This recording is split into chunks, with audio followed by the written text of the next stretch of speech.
ഏതാ batch? Second civil. ലെറ്റ ആ പാട്ട് പാടും നീ? പാട്ട് പാടറിയാം. അതിനത് ചിരിക്കണത്? ഞാൻ കോമ്പറ്റീഷനൊക്കെ ഫസ്റ്റ് വാങ്ങിച്ചിട്ടുണ്ട്. ഞാൻ ചോദിച്ചാ? ഇല്ല. ഏത് പാട്ടാ പാടാ? മലയാളം വേണോ, ഹിന്ദി വേണോ, തമിഴ് വേണോ? ഇതെന്ത് കാസ്റ്റ്? മലയാളം മതി. പാടാം. താഴെ വേണോ, മോളി വേണോ? പിച്ചേ. മൊത്തത്തിൽ വേണ്ടി വരും ഞാൻ പറഞ്ഞേ. നിന്റെ ഇഷ്ടത്തിനനുസരിച്ച് നിങ്ങൾ പഠിക്കൂ. എനിക്ക് ഞാൻ എന്റെ ഫേവറേറ്റ് സോങ് പാടാം.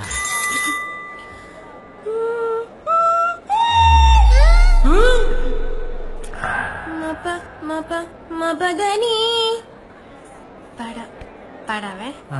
പാടിക്കോ. രാത്രി ശുഭരാത്രി, ഇനി എന്നും ശിവരാത്രി, ജന്മം പുനർജന്മം, ഇവളെന്നും കാമാക്ഷി. ഓ പ്രിയേ,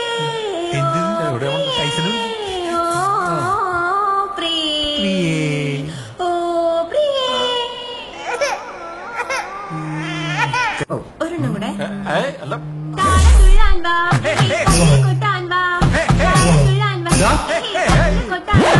എന്താ അവിടെ കോളേജിൽ റാങ്കോടെല്ലാം അറിയില്ലേ? അത് ഈ കുട്ടീനോട് പറഞ്ഞു. ഞങ്ങൾ ജസ്റ്റ് പരിചയപ്പെട്ടു. അതെ മോളെ, അങ്ങനെ വരാൻ വഴിയില്ലല്ലോ. നന്നായിട്ട് പാട്ട് പാട്ടു കേട്ടോ കുട്ടി. ആണോ? ഈ പാട്ടും പരിപാടി ഒന്നും ഇവിടെ പറ്റില്ല. പേടിക്കണ്ട കേട്ടോ. കുട്ടി വന്നോളൂ, ഞങ്ങൾ ക്ലാസ്സിലാക്കാം. ഇനി പാട്ട് കേൾക്കണം തോന്നുന്നു പറഞ്ഞാ മതിട്ടോ, ഞാൻ വരാം.